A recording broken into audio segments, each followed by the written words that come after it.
1977, Philadelphie, États-Unis.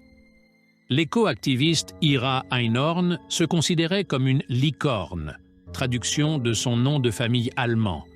Mais derrière son apparence excentrique se cache un sombre secret. C'est un tueur. Sa première victime fut sa petite amie.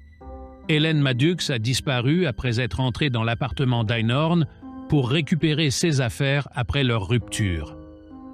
Quelques semaines après la disparition d'Hélène, la police a commencé à interroger Einhorn sur l'endroit où elle se trouvait.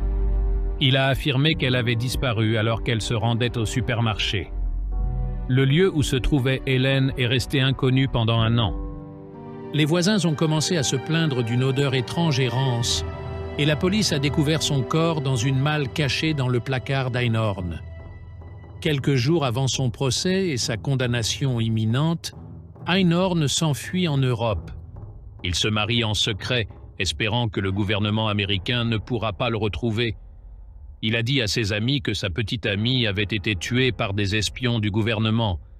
Il a vécu insouciant pendant 23 ans en France, insinuant son innocence à son entourage. Mais finalement, le gouvernement américain l'a retrouvé et l'a ramené aux États-Unis pour qu'il soit à nouveau condamné. En l'an 2002, Einhorn a été condamné pour ses crimes. Mais même après cela, certains disent que son ombre inquiétante erre toujours dans les rues étroites de Philadelphie, comme un rappel de ses atrocités.